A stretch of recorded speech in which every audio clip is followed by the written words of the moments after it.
buku dulu sempat nggak boleh masuk sini, Pak. Oh. Kayak apa namanya, Injil itu ya, Barnabas di Barnabas. ya. Kan apa saya juga apa baru dengar gitu. Jadi ada dekret apa namanya Delesianus ya. Ini, Pak. Oh itu Ini foto dulu ini. Udah ini. udah. Yang dekret apa Delesianus ya, Kodan dia. Yang tahun berapa? 380-an. Yang melarang apa namanya berapa Injil itu untuk apa dibaca. Oh iya, Itu kan termasuk apa namanya? termasuk ini. Tapi kan apa namanya kebohongan si siapa namanya si Bambang Nursena dibilang itu yang nulis Iya. apa namanya orang Islam padahal Enggak. Kalau yang dianggap yang ini menulis orang Islam itu betul, Pak. Itu betul. tapi abad ke-7 Tetapi itu bukan yang abad ke-5. Yang dianggap tulis Islam itu yang abad ke-16, Pak. abad ke-16. Ini yang betul. Yang abad ke-5 dan abad ke-2, karena gini, Pak. Yang disebut dengan Gospel of Barnabas itu ada 3. Ah, Yang pertama, Epistle of Barnabas. Nah, ada 3 itu. bukan cuma 1, Pak. Ada 3 nih. Apa 3? Ada 3. Oh ada 3. Jadi kadang-kadang orang suka salah. Nah ini yang abad kedua nih, Pak, Epistle of Barnabas. Itu ditulis abad kedua. Yang di abad kelima itu nama gospelnya adalah Acts of Barnabas. Itu abad kelima. Tapi ini gospel juga. Ya orang zaman dulu sebutnya tetap gospel. Gospel itu kan artinya hanya kabar baik gitu, Pak. Yang abad kelima saya nggak punya bukunya. Saya cari di mana-mana nggak dapat. Yang saya punya yang abad 16 nih. Ini yang dianggap ditulis oleh orang Islam. Saya pun nggak pernah pakai kitab ini. Tetapi buat Islam ini pun tidak bisa diterima sepenuhnya, Pak. Yang bisa dianggap sama dengan Islam paling hanya ketika Yesus mengatakan nanti akan ada nabi lagi namanya Ahmad. Itu sama dengan ada di Di Quran. sini ada nggak? Nggak ada. Oh di sini aja yang. Di sini aja. Hanya di sini, Pak. Abad kedua dan abad kelima nggak ada ngomongin tentang, sama sekali nggak ada hubungan sama Islam. Tapi ada satu hal yang ditolak oleh Islam. Ketika di sini diceritakan Yesus mengatakan bahwa yang disebut dengan Al-Masih itu Nabi Muhammad. Itu yang kita nggak bisa terima. Karena di Islam kita taunya Al-Masih ya cuma Nabi Isa gitu. Bukan Nabi Muhammad dan nabi-nabi yang lain. Yang Nabi ya, cuman ada juga yang Al-Dajjal ya. Ya itu lain cerita kalau Dajjal. Ini kan bicara tentang Ya, nabinya, Al-Masih adalah Al-Masih Nabi ya. Muhammad gitu. Oh itu cuma satu ya, Isa Al-Masih ya. Ya, jadi kita pun Islam juga tidak pernah menggunakan ini, Pak. Untuk berhujah kita nggak pernah pakai. Karena ini juga ditolak kan sama Kristen. Kalau yang ini isinya apa tentang? Kalau itu hanya cerita kehidupan orang yang bernama Barnabas. Cuman itu aja Iya. ya. Berarti dia nggak menceritakan tentang apa namanya penyalipan atau apa, nggak ada sini ya. Iya. Nah ini. Jesus answered, the name of the Messiah is admirable. Yang terpuji. Iya. Nabi Muhammad, nama Muhammad itu kan arti yang terpuji. Muhammad is his blessed name. Ya, yang berarti. Ini yang kita nggak bisa terima. Kalau apa namanya, Kodani dari Alkitab sendiri ada nggak yang apa kesaksian tentang Nabi Muhammad Di Bible. di Bible? Maksudnya Kalau indikasi, saya bilang masih ada, Pak. Indikasi ya, Pak ya. ya. Tapi kalau Bapak nanya, ada nggak nama Nabi Muhammad SAW di dalam Bible? Saya bilang tidak ada. Kan ada Gunung Paran apa dia? Ya, itu saya bilang indikasi. Indikasi, ya. Nah, Karena hanya nama indikasi. Tapi kalau nama Nabi Muhammad SAW tidak ada. Kalau ada apologet Islam yang bilang ada nama Nabi Muhammad SAW di dalam Bible, terutama di Kidung Agung 5 ayat 16, ada kata-kata Muhammadim. Nah itu Muhammadin itu maksudnya apa tuh? Nah, Muhammadim itu artinya yang terpuji. Oh yang terpuji. Tapi bukan berarti itu nama orang gitu, Pak. Karena ketika kata Muhammadim itu kita terjemahkan menjadi kata Muhammad, otomatis akan merusak makna daripada satu ayat gitu, Pak. Oh, Tidak nyambung gitu. Ceritanya jadi nggak. Iya. Misalnya contoh, itu kan ayatnya begini bunyinya, kurang lebih ini. Kita buka aja. Berubah ya. Kita buka aja. Dan kata Muhammadim itu di seluruh perjanjian lama, itu dipakai sebanyak 12 kali, Pak. Kalau mau konsisten, harusnya di ayat lain juga diterjemahkan menjadi Muhammad dong. Iya harusnya. Kalau begitu diterjemahkan menjadi Muhammad, arti satu ayat udah berubah. Berubah. Sama sekali udah nggak nyambung gitu. Di mana kok ini? Kidung Agung 5:16. Jadi saya nggak ngoyo harus ada nama Nabi Muhammad di dalam Bible.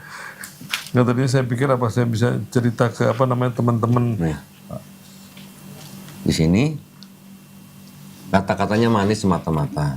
Segala sesuatu padanya menarik. Nah, yang menarik ini yang diambil dari kata Muhammadim. Oh, bahasanya ya bahasa itunya ya. Nah, sekarang kalau kata yang menarik saya ganti dengan kata Muhammad apa nyambung? Iya, jadi ceritanya jadi beda ya. Paham kan Pak maksud saya? Dan kata Muhammadim itu di seluruh perjanjian lama ada 12 biji, ada 12 kata. Kalau semuanya saya ganti dengan Muhammad, apakah nyambung? Bagaimana? Jadi saya maunya juga fair Pak. Saya juga nggak mau ngoyo gitu. Buat kami, ini bukan kitab Taurat, Zabur, Injil yang dimaksud oleh Quran. Buat kami. Kalau ada teman-teman Muslim yang lain yang punya pendapat lain bahwa ini adalah Taurat, Taurat yang disebut dalam Quran, ya monggo gitu. Tapi buat saya enggak, karena saya sudah pelajarin. Taurat yang disebut dengan Pentateuch, 5 kitab Musa itu bukan ditulis oleh Nabi Musa. Yang dipegang itu juga bukan ya? Bukan ditulis oleh orang-orang yang pernah ketemu Nabi Musa. Tapi disusun ribuan tahun, Pak. 1000 tahun sejak Nabi Musa baru ditulis. Yang tanah itu. Nah, Iya. Yang Taurat ya, ini maksud kitab Musa. Begitu juga yang Nevi'im, Ketuvim. Nah, ini kita tinggal lihat ini. Terus jadi apa kalau yang bukan di Al-Quran apa ada nggak yang apa Nah, gini. namanya? Jadi kalau buat saya, buat kami, yang disebut dengan Taurat, Zabur, Injil itu adalah wahyu yang diturunkan Allah SWT kepada Nabi dan Rasulnya untuk Bani Israel hanya pada zaman itu. Dan tidak pernah dijanjikan untuk dijaga. Tidak seperti Quran. Sekarang kalau namanya wahyu Pak, itu bentuknya seperti apa? Kalau kita nggak dapat wahyu, kita dapat ilham lah ya. Kita ngopi dapat ilham gitu. Kalau wahyu kan konotasinya untuk Nabi gitu kan. Jadi kalau wahyu itu ya pesan atau pengetahuan yang langsung masuk ke dalam kolbunya Nabi. Ketika Nabi itu meneruskan kepada kaumnya atau umatnya, nah itulah wahyu yang disampaikan. Di Quran sering menggunakan kata kitab, Pak. Ada kitab Taurat, kitab Zabur, kitab Injil yang diberikan kepada bangsa Israel. Kata kitab itu belum tentu berarti buku seperti ini, Pak. Dalam bahasa Arab. Kata kitab itu artinya banyak. Bisa juga wahyu yang dibukukan, bisa juga hukum, ketetapan, atau perintah. Gitu. Jadi kalau ditanya, sekarang mana kitab Taurat, Zabur, Injil yang asli? Nah, nabinya mana? Nabinya sudah meninggal. Ya sudah, berarti udah ngikut nabinya. Karena wahyu itu kan masuknya ke dalam kolbu nabi. Gitu. Kenapa saya bilangnya kolbu, bukan otak? Gitu. Nah, itu ada ilmunya lagi, Pak. Itu dokter neurosistem itu yang lebih tahu tuh. Di dalam jantung kita ternyata ada neurosistem yang bisa menyimpan memori 40.000 saraf, Pak, di dalamnya. Otak kita 100 ribuan. Jantung kita ternyata punya memori. Lebih banyak ya. Enggak, lebih sedikit. Tapi itulah yang disebut dengan kolbu. Karena itu yang bisa menyimpan, boleh dikatakan pesan ilahi gitu, Pak. Nah, itu yang tahu tuh dokter Aisyah Dahlan tuh. Jadi hilang ya berarti ya itu ya. Jadi apa maksudnya siapa tahu ada penemuan itu nggak ada ya? Nggak ada. Ya, apa Jadi catatan sejarah itu? nggak ada. Jadi kalau dikatakan misalnya contoh Nabi Isa menerima Injil, ya Nabi Isa menerima, tapi belum tentu juga dia nulis, belum tentu juga pengikutnya menulis. Sedangkan yang menulis ini kan orang-orang yang tidak kenal Yesus, tidak pernah jadi saksi mata langsung. Jadi ketika Nabi Isa sudah diangkat, ya wahyunya yang ikut bersama dia gitu loh Pak. Tidak harus berbentuk buku gitu. Soalnya nggak langsung ditulis ya. Iya, kan tidak pernah diceritakan juga. Paling sejauh-jauhnya yang umat Islam bisa percaya dengan yang namanya Taurat itu ketika di Quran diceritakan Nabi Musa alaihissalam menerima wahyu di Bukit Sinai, turun kepada Bani Israel, mereka sedang nyembah patung. Wahyu yang dituliskan oleh Nabi Musa alaihissalam itu di atas 2 loh batu. Kristen juga ada. 2 loh batu itu kan dipecah di depan bangsa Israel sendiri karena Nabi Musa marah ngeliat bangsanya nyembah berhala. Paling jauh yang disebut Taurat ya cuma itu, Pak. Padahal cuma sebagian kecil itu ya. Iya. Nah, sedangkan di dalam kalau disebutkan di dalam kitab Tanakh itu kan kurang lebih ada 613 mitzvah hukum untuk orang Yahudi. Nah, itu yang masuk dalam buku itu, Pak. Tapi kan nggak mungkin Nabi Musa alaihissalam membawa batu begitu banyak isinya 613 hukum kan nggak mungkin.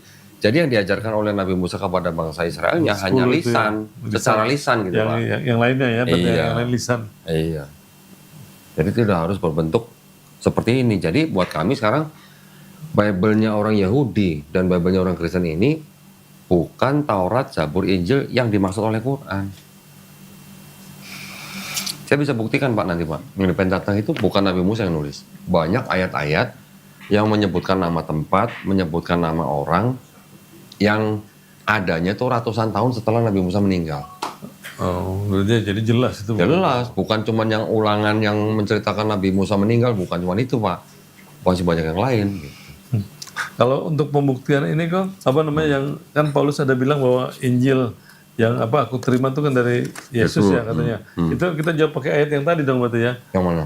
Yang apa namanya firman yang itu telah kusampaikan. Kan itu kan cuma disampaikan pada murid-muridnya doang kan. Sedangkan dia nggak pernah ketemu kan sama Yesus kan. Iya, Bapak jangan batasin hanya kepada muridnya lah. Kita ambil aja konteks yang lebih luas kepada bangsa Israel. Gitu. Ketika disampaikan kepada bangsa Israel, yang disampaikan oleh Yesus ini kan kita bisa bandingkan, bisa cek Pak. Berbeda.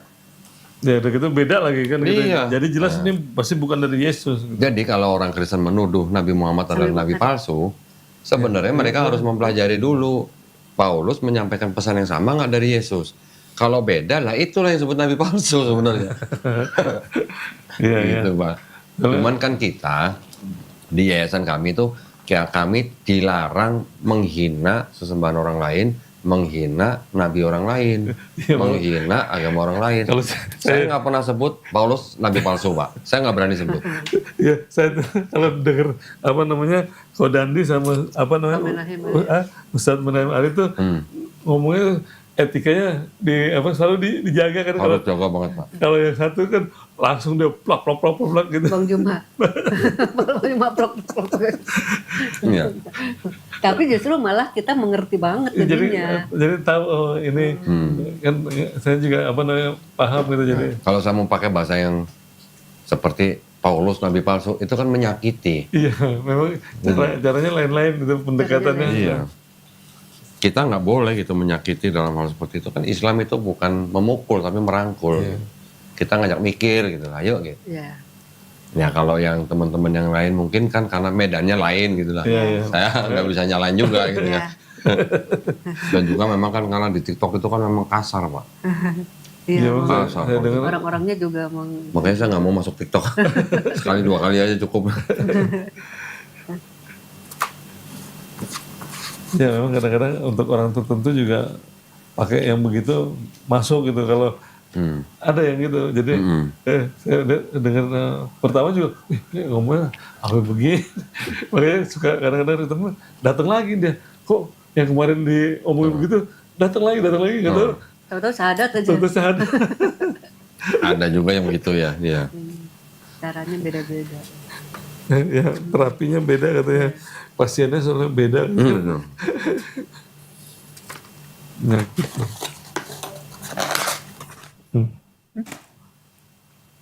Saya nyebut ayat tadi Pak, 1 Yohanes 5 ayat 7.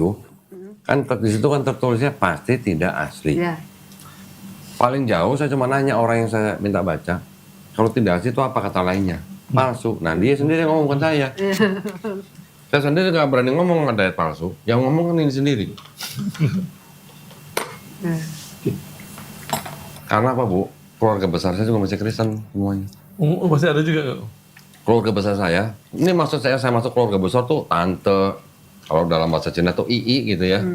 Nanti ada cek, ada empek segala macam. Keluarga besarnya artinya dari papa, dari mama, semuanya masih Kristen. Yang masuk Islam cuma papa saya sama saya.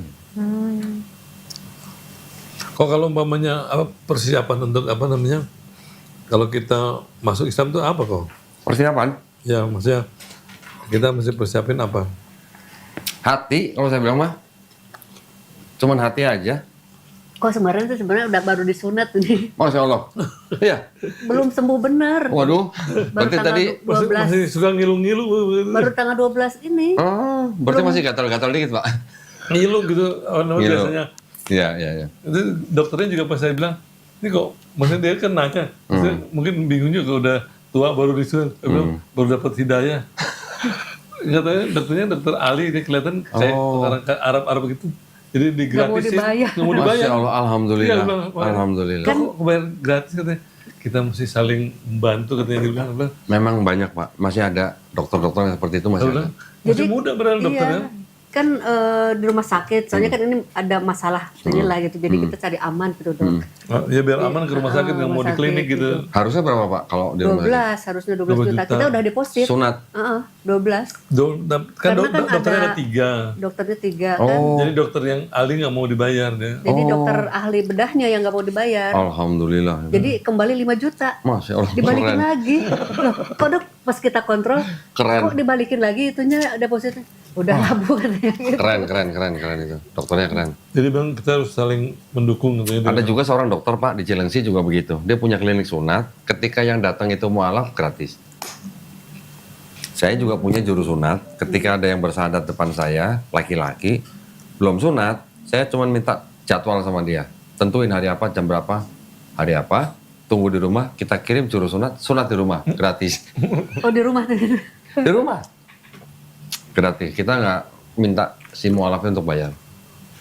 Setelah itu, baru kita minta juga mereka, saya minta jadwal seminggu 2 hari maksud saya, 2 kali pertemuan. Setiap pertemuan 90 menit kita kirim guru privat ke rumah, belajar di rumah. Belajar fikih, belajar akidah. Fikih itu seperti kayak syariat-syariat lah, cara-cara sholat gitu lah. Akidah itu belajar teologi Pak. Ya, tadi saya mau tanya kalau itu kita dituntutnya apa gitu maksudnya. Itu nanti dia ada. Kita kirim guru privat ke rumah. Bapak tinggal tentuin hari apa, jam berapa, di mana, udah gitu aja. Nanti saya kirim guru privat ke rumah, bapak belajar di rumah. Nanti selain itu kita juga ada kajian rutin sebulan sekali, 2 bulan sekali. Gitu. Jadi kita nggak lepas Pak. Itu kajian di apa online atau di mana? Enggak, kita undang. Oh, Kita undang iya. Kalau online kurang Tempatnya ini di Pak. mana Pak biasanya? Nanti kita sediain tempatnya Bu. Kita ada kerjasama dengan salah satu rumah yang dulu sering dipakai buat wedding, sekarang buat dakwah.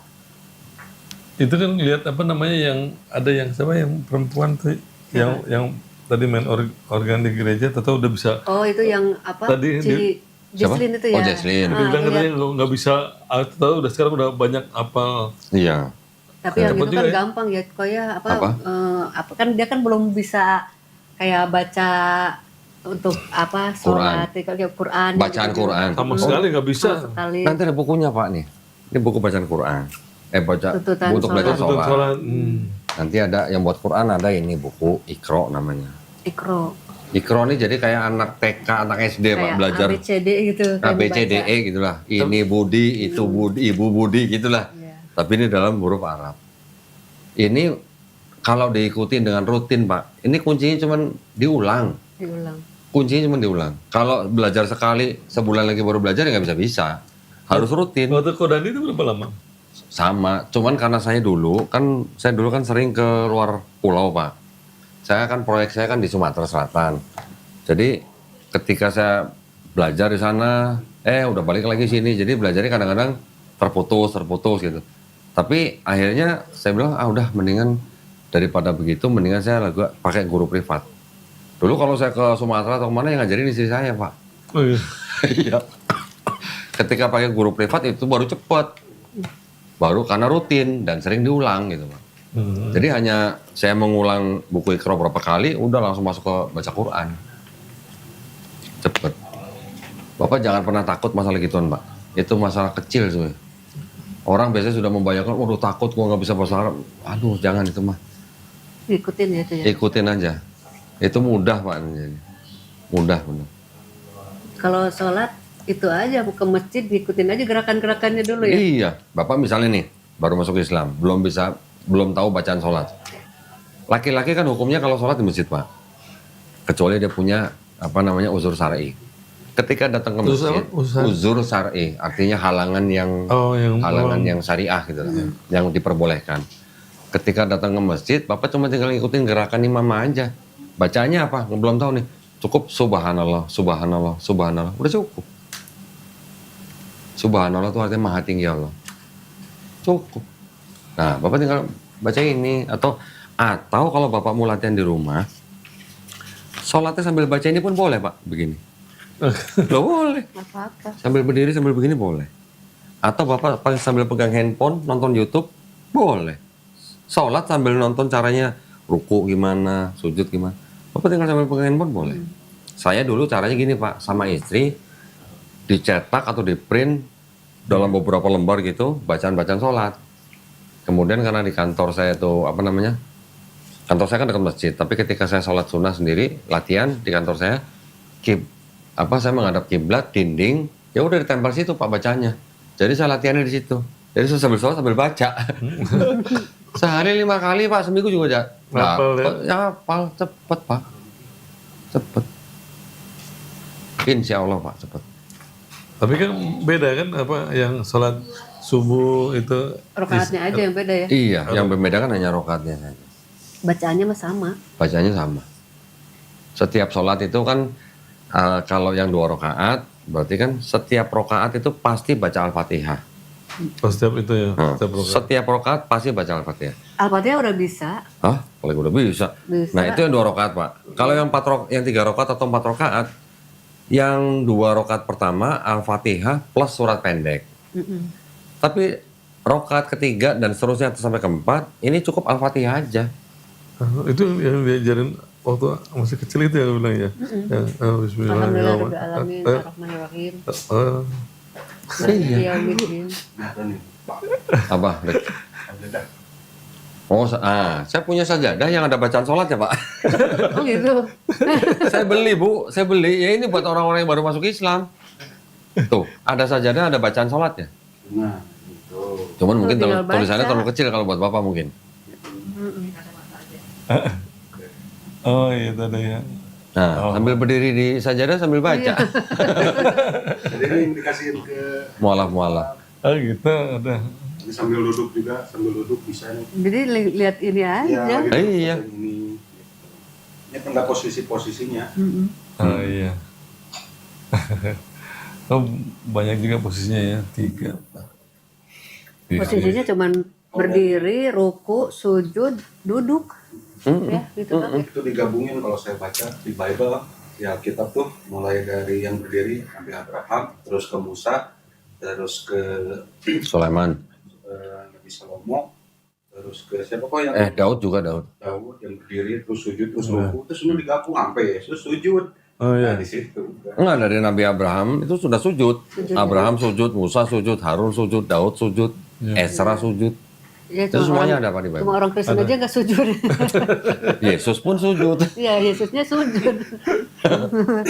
Kalau Yesusnya sujud, kenapa Kristen jingkrak-jingkrak tepuk tangan? Iya. Gitu. Iya nyari di apa ayatnya juga nggak ada ya kok ya. Ada, tapi di perjanjian lama Pak. Maksudnya ibadah hari Minggu, maksudnya ibadah. Oh hari Minggu nggak ada. Iya, maksudnya ibadah. Tapi pas denger cerita apa namanya yang kayak jadi bukan kebetulan namanya memang itu udah diatur ya terstruktur ya. Jadi memang loh kan jelas-jelas Yesus itu lahir 1 Masehi ya kan. 1 Masehi. Jadi maksudnya kan awal Masehi dong harusnya kan. Bukan Pak, bukan. Tidak bukan begitu Pak. Jadi 1 Masehi itu bukan harus tanggal lahirnya Yesus. Oh, Kan penanggalan Masehi itu hanya dari orang-orang yang sudah sekian ratus tahun gitu menentukan kalender. Mulai dari sekarang disebut Masehi ya gitu. Oh jadi nggak Kan sebelumnya dulu nggak ada nama Masehi Pak. Dulu kan sebutnya kan before Common Era atau Common Era. Ada bahasa Latinnya. Kalau yang Common Era, Anno Domino apa gitu. Berarti apa? Berarti salah gitu. Ya, cuman maksudnya ternyata kan 25 Desember itu memang hari itu kan hari Dewa Matahari kan itu jadi. Dan pas hari Minggu lagi Sunday. Pas hari Minggu. Sunday. Iya. Sun matahari. Jadi memang diatur Hari matahari. diatur ke situ ya kok ya. Iya. Memang itu hari perayaan hari Minggu itu rupanya perayaan Betul. apa? Jadi bukan nggak sengaja rupanya memang udah Iya. Sudah ada yang ngatur Pak. diatur ke situ ya. Dan Kristen itu kan sebenarnya kan tumbuh kembangnya kan awalnya malah dari Romawi. Tumbuh kembangnya, menyebarnya gitu maksudnya. Nah Romawi ini kan sudah ratusan tahun menyembah Dewa Mitra. Itu Dewa Matahari itu kan. Jadi ketika Kristen boleh dijalankan di Romawi pakai Decree of Milan 313. Ketika Kristen dijadikan agama resmi daripada negara Romawi pakai dekret lagi, Dekret Tesalonika 380. Ketika sudah menjadi agama resmi Romawi, kan Romawi yang sudah biasa menyembah pagan kan harus ada adaptasi ini Pak. Jadi kan tujuannya kan mengkristenkan orang pagan yang yang Kristen sendiri sudah pagan gitu loh Pak. Jadi contoh misalnya patung-patung dewa-dewa diganti dengan patung santo-santo misalnya. Patung Maria gitu.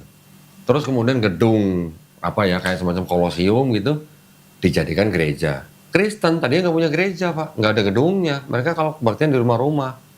Ketika jadi agama resminya Romawi baru dikasih gereja. Pendeta-pendetanya nggak usah bayar pajak. Ada tuh Pak.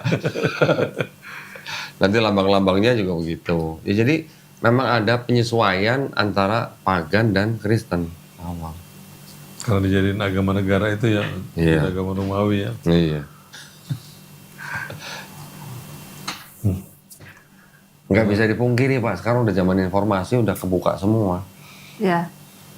Itu juga kan ada tuh yang di 1 Yohanes berapa ya, yang tidak mengaku Yesus sebagai manusia kan dibilang antikristus sesat. kan gitu Iya. kan, si menyesat. Antikris. Antikris Ya. gitu. Ajaran sesat, Terus antikris. Mas kan bahas di gereja tuh, Ya, ada kan anaknya pendeta yang itu ya, bilangnya ya kan dua natur katanya Yesusnya. Nah, katanya dua gitu. natur. Dua natur hasil dari konsili Kalsedon. Kan nggak ada ayatnya kan dua natur Nggak itu ada. ya. Nggak ada. Ya, Itu hanya pemikiran gereja. Yang Aku juga 100% bilang, ayatnya mana, manusia, Bang? 100% Nggak Tuhan ada tuh tuh. hanya konsili Hasil Kalsedon kan. Konsili Kalsedon tahun 451 Bu. 451. Justru konsili Kalsedon itu kadang-kadang bisa menjadi bumerang buat mereka Bu.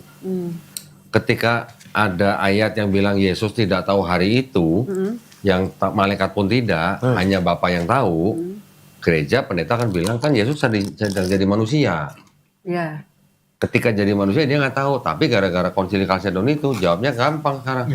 Tapi kan Kalsedon menyatakan bahwa Yesus sepenuhnya Tuhan, sepenuhnya manusia. Iya, 100% manusia harus. Berarti pada saat dia jadi manusia dia juga Tuhan menurut Kalsedon gitu. Nah, berarti kalau mereka nggak mau mengakui Yesus tidak setara dengan Bapa, pertanyaan kita kan tinggal begini, kalau begitu sebenarnya Yesus tahu tapi pura-pura nggak tahu atau benar-benar nggak tahu? Itu aja kan Pak. Iya. Bapak udah pernah nonton video saya yang saya tanya tentara Romawi yang nyalib Yesus itu berjasa apa berdosa belum? Ya, yang berjasa apa berdosa tuh Oh, yang iya. Yesus rela nggak disalib gitu kan, itu kan. Itu kalau diurut-urut Pak, berarti penyebab penyaliban itu kan iblis. Iya, harusnya ini berjasa ya. Karena iblis yang membisiki Yudas. Iya. Kalau iblis tidak membisiki Yudas kan tidak akan ada penyaliban. Berarti iblisnya berjasa apa berdosa? Harusnya Berjasa berjasa ya. Cuman kalau waktu kemarin kita dengar itu Dari kalau Ustadz Rahmat Baikuni itu, jadi itu kan Yudas jadinya kan, jadi apa, Samiri ya? Gini Bu, kalau yang namanya Yudas Iskariot itu dikatakan kan dia yang diserupakan dalam tafsir Bu, bukan dalam ayat Quran. Ayat Quran tidak pernah menyebutkan Yudas Iskariot. Ayat Quran surat An-Nisa ayat 157 yang mengatakan bahwa Nabi Isa alaihissalam itu tidak dibunuh dan tidak disalib, ya ini ditafsirkan Bu, ada tafsirnya kan. Tafsirnya ini bahwa yang diserupakan itu adalah Yudas Iskariot, murid Yesus. Tapi ada tafsir yang lain dari Ibnu Abbas yang mengatakan bahwa yang disalib serupakan itu adalah murid Nabi Isa alaihissalam yang paling muda. Gitu.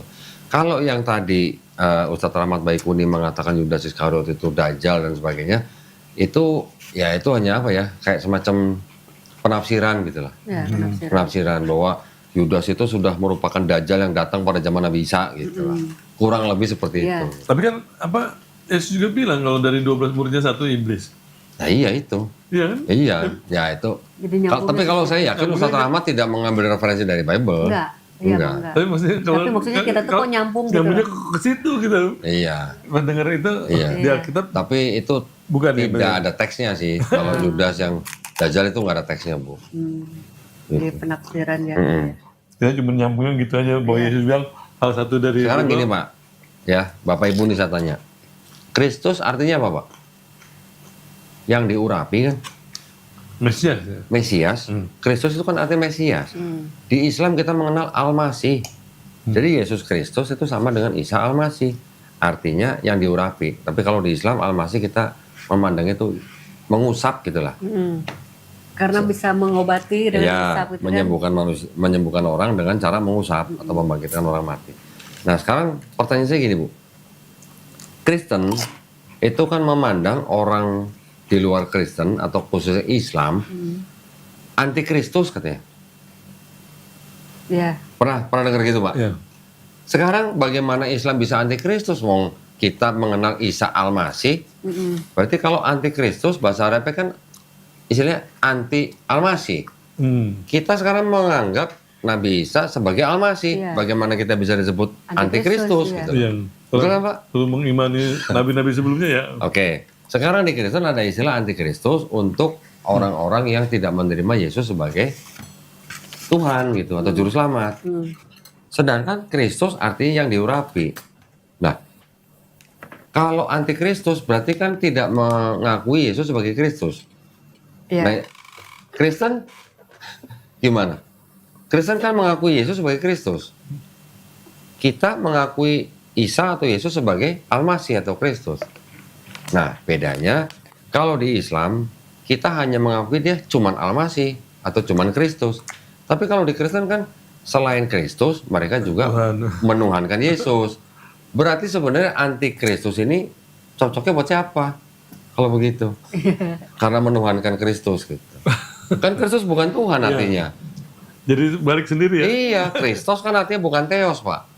Nah, Iya, benar. sekarang mereka yang menganggap Kristus itu Theos, berarti kan mereka sendiri yang atau Kristen itu sendiri yang apa ya namanya jadi berbalik ke mereka gitu. Bisa dikatakan anti Kristus karena mereka menuhankan Kristus. Kira-kira gitu gitu. Ya, ini kalau mau apa dibolak-balik kata gitu ya. Iya, iya. Kita nggak pernah jadi anti Kristus karena kita mengimani Nabi Isa sebagai Al-Masih atau mengimani Yesus sebagai Kristus. Nah, tinggal Kristus, apakah Kristus sama dengan Theos gitu aja. Nanti ada lagi gini sebenarnya. Ada beberapa ayat di dalam Perjanjian Baru, khususnya di surat-surat Paulus, Pak, yang dianggap bahwa Paulus menganggap Yesus sebagai Theos. Ya, Iya. nanti ada ayat. Paulus sebagai Theos. Menganggap Paulus menganggap Yesus menganggap sebagai Yesus. Theos. Itu ada di beberapa ayat. Adanya di sini, Pak. Oh, yang itu bukan. Oh, yang apa? Roma. Allah Esa, Yesus juga Esa, bukan? Oh, bukan. bukan. Kalau itu kan Bapak apa Allah itu Esa, pengantara itu juga Esa. Iya. Ya. Kalau ini bukan, Bu. Ini Roma 9 ayat 5 nih. Mereka adalah keturunan bapak-bapak leluhur yang menurunkan Mesias dalam keadaannya sebagai manusia yang ada di atas segala sesuatu. Ia adalah Allah yang harus dipuji sampai selama-lamanya. Amin. Kata ia di sini konotasinya adalah untuk Yesus karena sudah berwujud menjadi manusia kan. Ia adalah Allah. Jadi orang Kristen bacanya ini Yesus adalah Theos. Tapi sebenarnya ini adalah penyimpangan terjemahan. Oh, terjemahannya nggak seperti itu ya? Bukan nggak seperti itu. Jadi berdasarkan penerjemahan Bible bahasa Inggris ada yang menerjemahkan tidak seperti ini. Jadi yang dimaksud ia ini bukan ia Yesus, tapi ini ia adalah ia Bapa gitu. Jadi Paulus tetap menganggap Theos itu Bapa, Yesus itu Kurios. Tapi karena terjemahannya begini, seolah-olah Yesus di sini sebagai Theos. Ini sudah saya bahas nih Pak ketika saya ngajar di STID Muhammad Nasir. Saya bisa bandingkan dengan Bible terjemahan bahasa Inggris yang lain yang terjemahannya tidak sama seperti ini. Dan di Bible-nya mengakui gitu. Di beberapa terjemahan lainnya di-rendered secara berbeda. Diakuin. Di dalam Bible Hub juga. Nah, itu satu. Yang kedua, di dalam seluruh surat-surat yang dianggap surat Paulus tuh punya kayak semacam idiom gitu Pak. Bahwa Bapa itu adalah Tuhan yang harus dipuji selama-lamanya. Nah, idiom itu di beberapa ayat udah banyak, tapi giliran di sini, ini kenapa jadi seolah-olah jadi Yesus gitu. Jadi ini ada ulah penerjemah yang merubah. Sengaja dia ya. Nah, ini satu. Yang kedua, nanti ada kalau nggak salah di 2 Petrus 1:1. Nanti ada tuh. Ini mana pulpen? Mas catat, mas aja. Berapa kok? Tadi Roma 9 ayat 5 Pak. Tadi Roma 9 ayat 5 ya. Nah,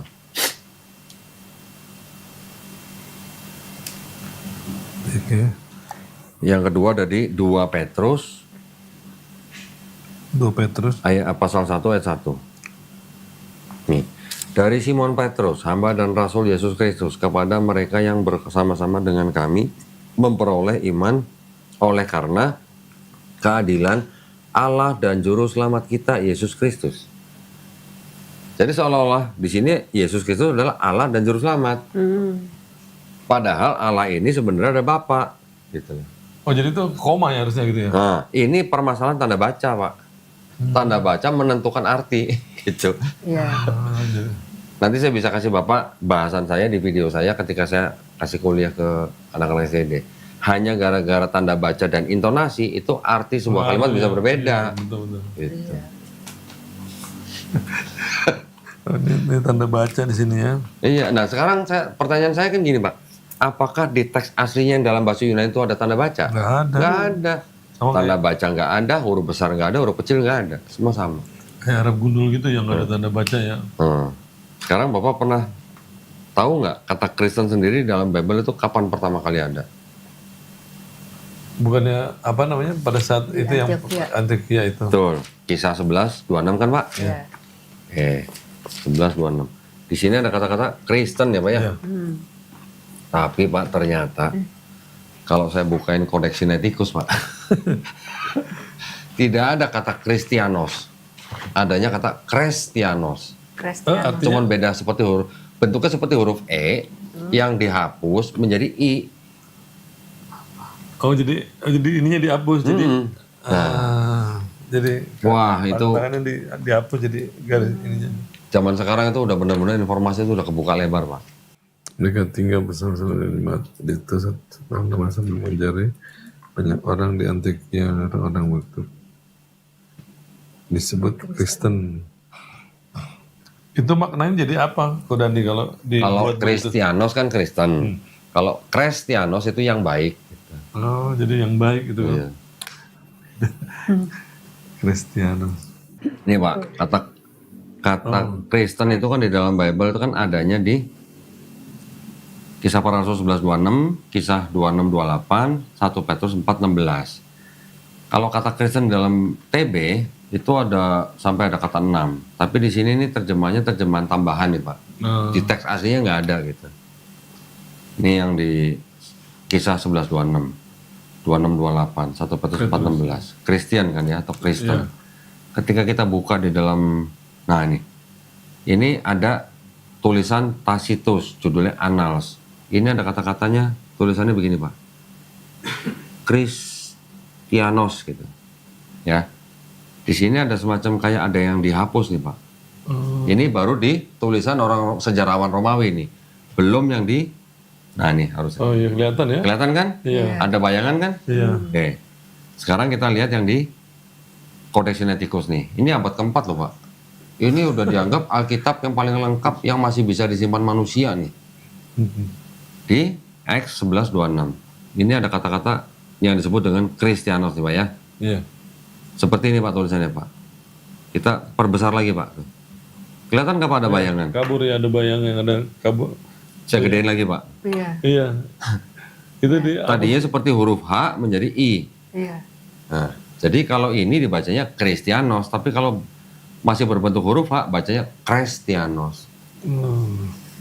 Pengaruh ya, jauh ya artinya ya. Yang seperti huruf H ini adalah huruf eta Pak, kalau orang Yunani sebutnya. Kalau yang I ini adalah huruf iota. Jadi huruf eta dihapus menjadi huruf iota. Kenapa harus dihapus gitu? Dan ini ketiga-tiganya Pak, tadi yang di KJP 3 itu, ketiga-tiganya semua dihapus begini. Ini di Kisah 11:26.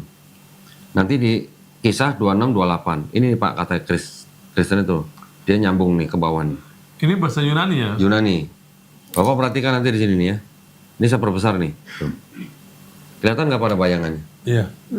Ada. Tadinya eta menjadi iota. Harusnya itu ya. Ya. Iya. Ini Kisah 26:28.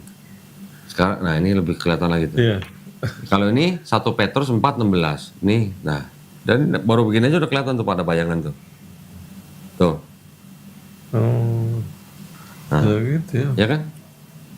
Kalau ini apa namanya? Ini kan bahasa Yunani. Iya. Kan Kodani kan pernah bilang apa namanya yang dari kalau yang terjemah yang apa yang dari Taurat itu kan dari bahasa aslinya ke bahasa Yunani itu Dari Ibrani. Ini Septuaginta. maksudnya dari ya Ibrani ke Yunani itu kan ada apa istilahnya apa Resensi. resensi. Ya. Nah ini Saya tunjukin. Bukan, kalau ini kan perjanjian baru, Pak. Makanya ini perjanjian baru. Kalau perjanjian baru kan tidak ada hubungan dengan Septuaginta. Ya. Tidak ada hubungan maksudnya berasal gitu. Berarti kalau resensi itu udah sengaja dong berarti ya, dan dia. Saya tunjukin ya Pak ya. Saya tunjukin. Ini yang disebut dengan Septuaginta nih Pak. Oke. Nah, saya juga harus pakai tanah nih. Karena kan ini diterjemahkan dari tanah. Beda ya. Saya buka di Yesaya 7:14 nih Pak. Nah ini. Ini Pak pegang nih. Itu terjemahnya apa Pak?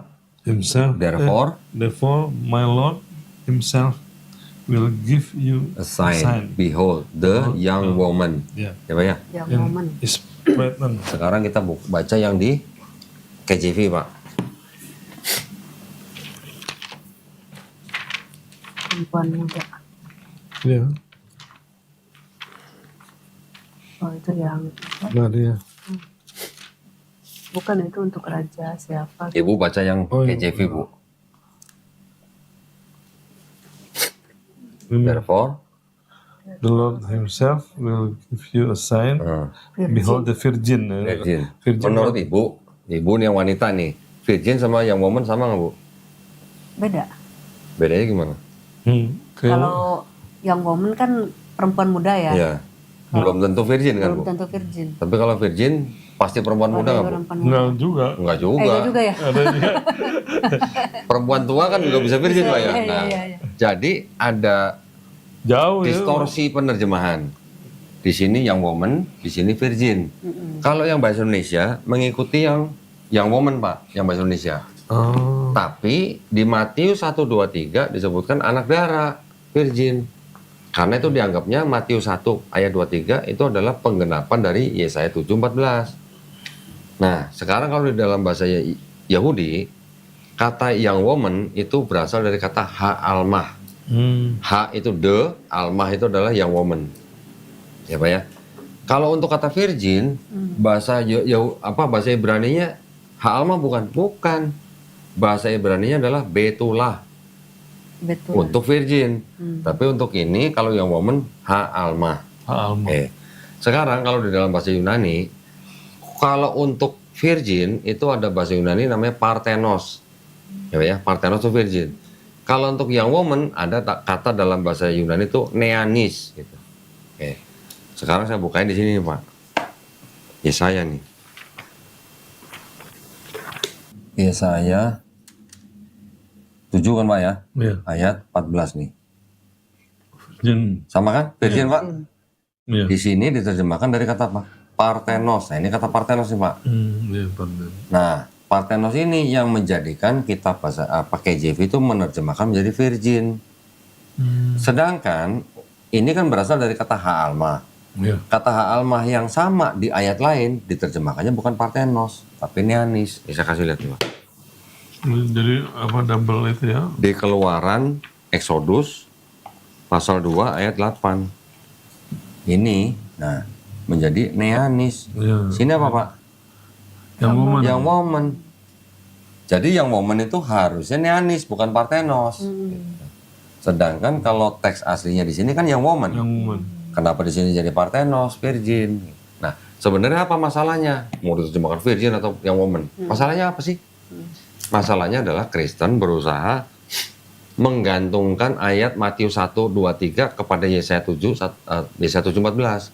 Jadi Maria sebagai anak darah, virgin, ya kan? Iya, Yang memang kelahiran, mau lahir Yesus itu sudah dinubuatkan oleh Yesaya. Tujuannya itu.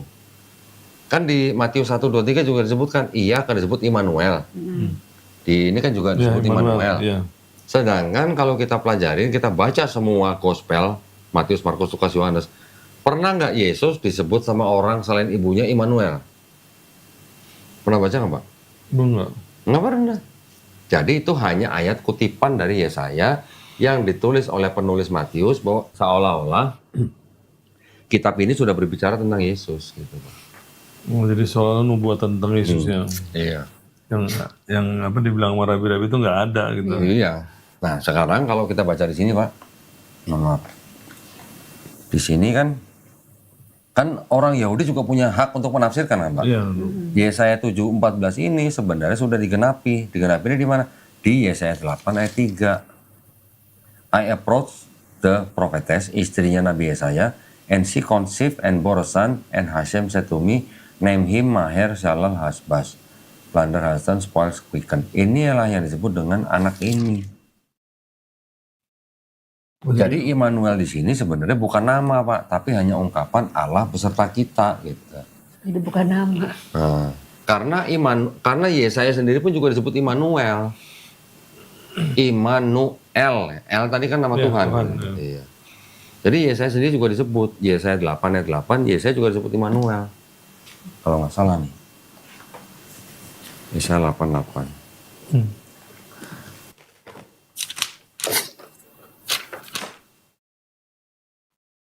Nah ini kan ayat yang turun kepada berfirmanlah Tuhan kepadaku. Ini kan Yesaya nih. Iya. Berarti kan firman Tuhan kepada Yesaya.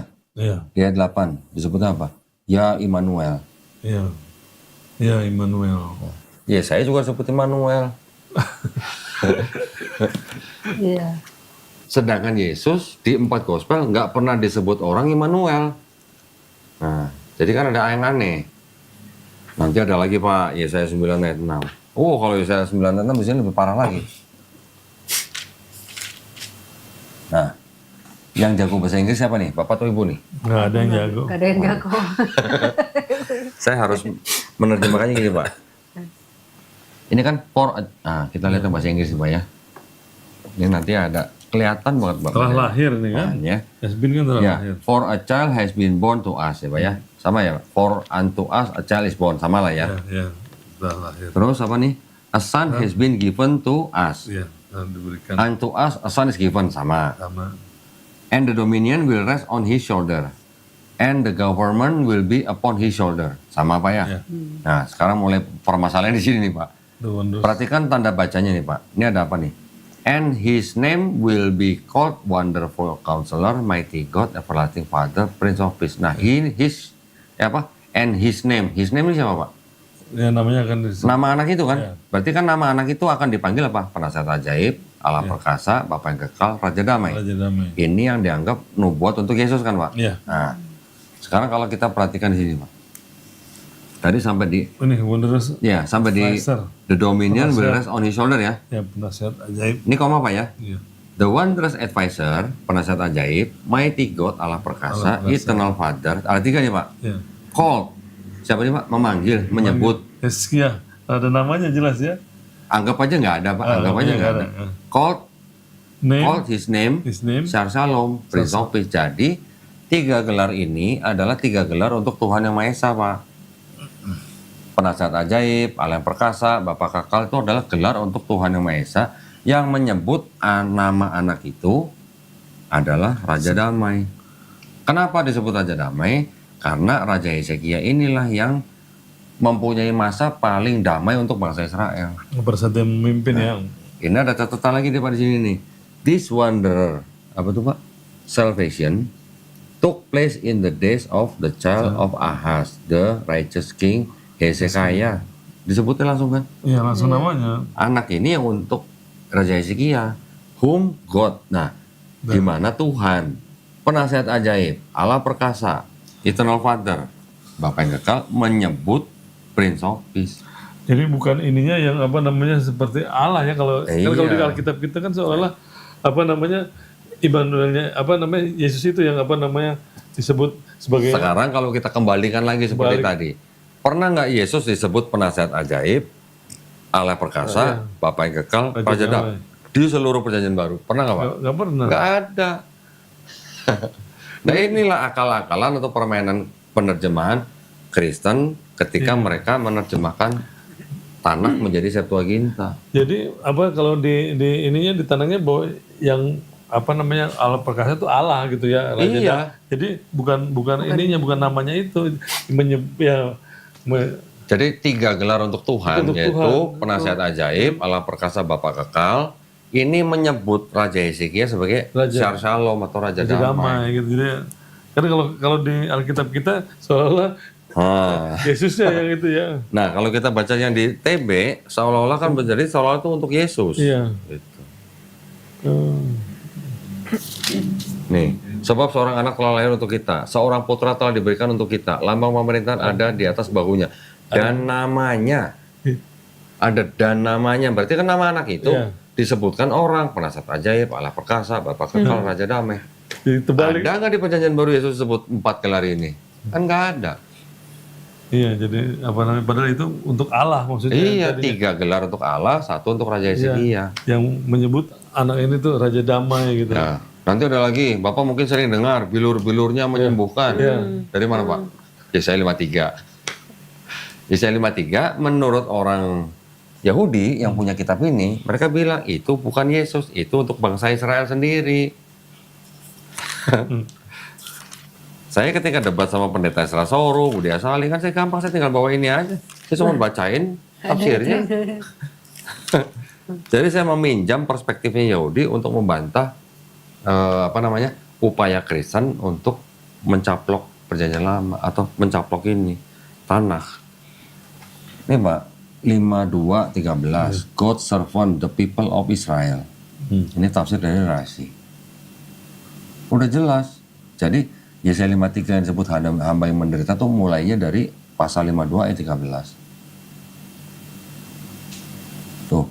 This is a prophecy foretelling what the nations and their kings will exclaim when they witness Israel's full attitude toward the Jews. Kan jelas Pak ini. Ya, bangsa Israel. Ini lagi ngomongin bangsa Israel. Nah, kita bisa membuktikan atau melihat sejarah bangsa Israel ketika mereka sudah terdiaspora ke Eropa Timur, di Jerman, di Austria, kan mereka dipersekusi semua. Iya. Di Austria, bahkan sampai Holocaust tuh puncaknya gitu. Baru sampai akhirnya istilahnya timbul yang namanya apa? Zionisme. Mereka ingin kembali ke Israel. Nah, tapi apakah Zionisme itu orang-orang Israel yang murni gitu? Nah, itu belum tentu. Belum tentu ya. Kalau itu dibilang apa? Apa alirannya? Namanya? Yahudi Hybrid. Askenazi di Jerman, Iya. ya.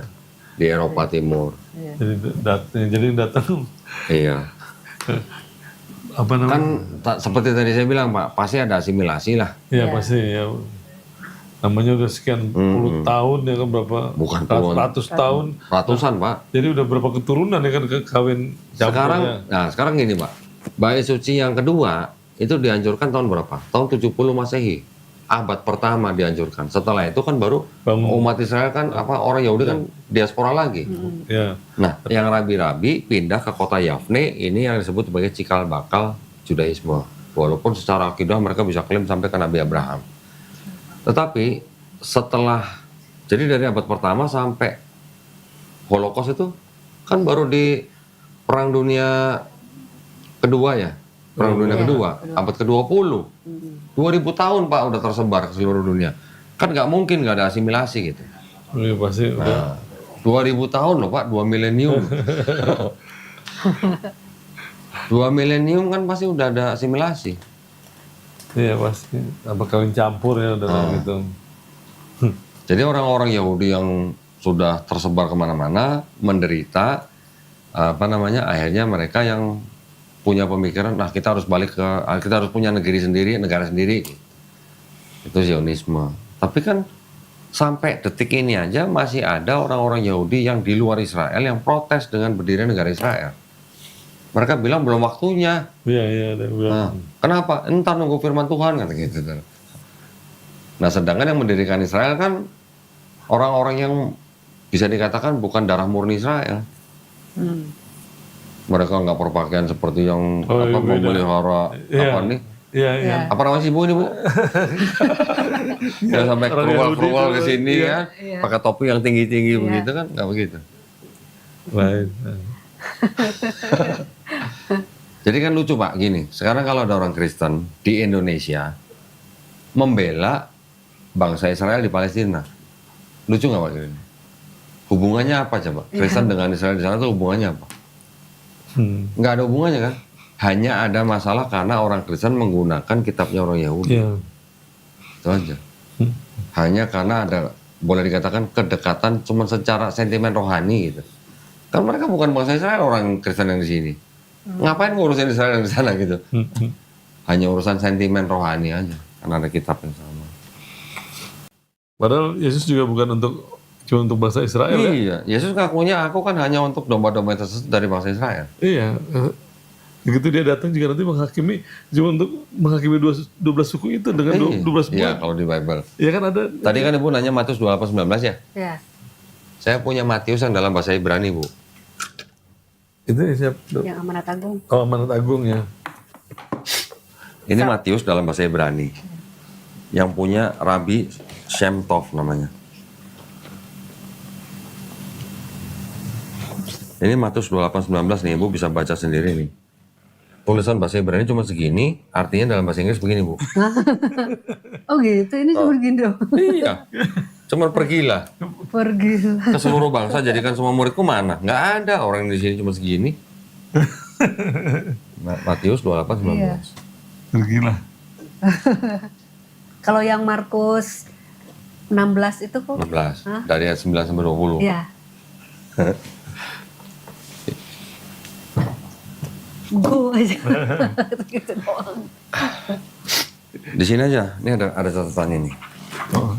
Itu juga kan bukan itu ya? Bukan, itu juga banyak yang tidak memuat ayat itu. Ini. Sorry, ini tadi Matius nih ya. Markus. Nah, ini Markus nih. Nah, ini. Sekarang saya minta tolong Bapak cari di dalam yang bahasa Inggris. Ini sebelum ayat 9 nih, Pak. Ini cuman iseng-iseng berhadiah aja nih.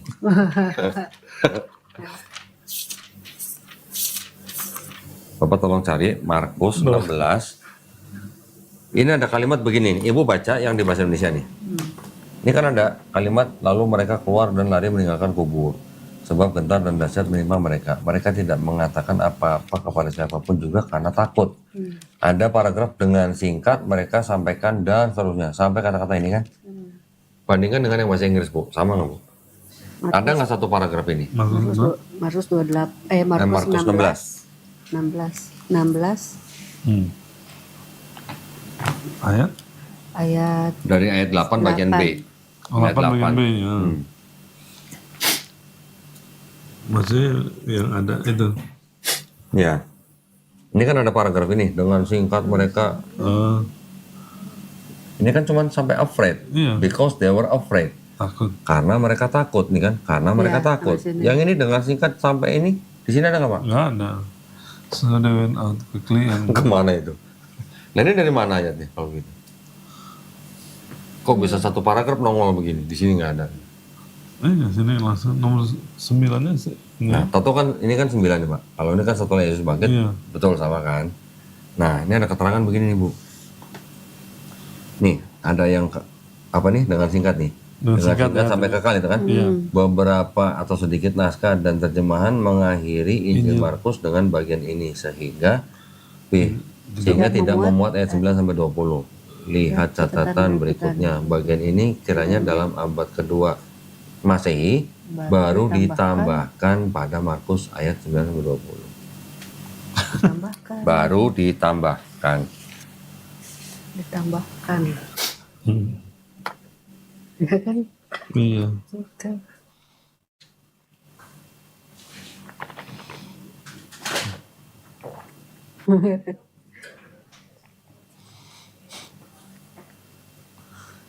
Kalau yang penampakan Yesus itu mah Kalau yang apa penampakan Yesus apa di Emmaus. Emmaus ya. Itu asli atau enggak sih? Di mana, Pak? Yang untuk apa namanya Yesus apa Menampakkan penampakan ke murid-muridnya itu perjalanan ke Emmaus. Itu bener nggak itu? Oh yang apa namanya? Terus dia kasih lihat, suruh pegang apa? Oh, ya, ini Itu- Pak. Saya ceritakan dulu, agak mundur sedikit, Pak. Menurut ahli-ahli perjanjian baru, keempat penulis gospel, Matius, Markus, Lukas, Yohanes, ini adalah orang-orang yang bukan saksi mata langsung, Pak. Oh ya itunya apa? Yang mau minta apa ya? Ya itu websitenya tuh dari mana, Pak? Tadi buku yang Five Gospel mana, Bu? Kan Quran dia waktu itu bilang ada websitenya Nah, bisa dilihat. USCCB, Nah, satu tuh, USCCB. usccb.org. jadi bisa lihat di itu kan di website itu. Nih. Bahwa itu apa namanya nonim ya Quran Ya. dia. Kalau di USCCB mengatakan gini Pak, berdasarkan bukti-bukti yang ada, tidak cukup kuat bahwa yang menulis adalah orang yang bersangkutan. USCCB. Gimana sih? United States Conference of Catholic Bishops. Ini kan ada Bible-nya nih Bu nih. Nah, Bible ini kita tinggal klik aja nih, Books of Bible. Ya. Nah, di setiap, ini kan nama kitab-kitabnya. Anggaplah yang Yohanes. Di setiap kitab Yohanes nanti sebelum pasal 1 itu ada introduction Bu. Ini kan ada introduction nih. Kita bisa baca di sini. Nanti ada kata-kata begini nih. Nah ini. However, the accuracy of much of the detail of the fourth gospel constitute a strong argument that Johannine tradition rests upon the testimony of an eyewitness. Although traditions identify this person as John, the son of Zebedee, most modern scholars find that the evidence does not support this. Ya, meskipun tradisi mengidentifikasi orang ini sebagai Yohanes anak Zebedeus, kebanyakan ahli-ahli atau sarjana-sarjana modern menemukan bahwa bukti-buktinya tidak mendukung ini. Gitu. Tidak mendukung.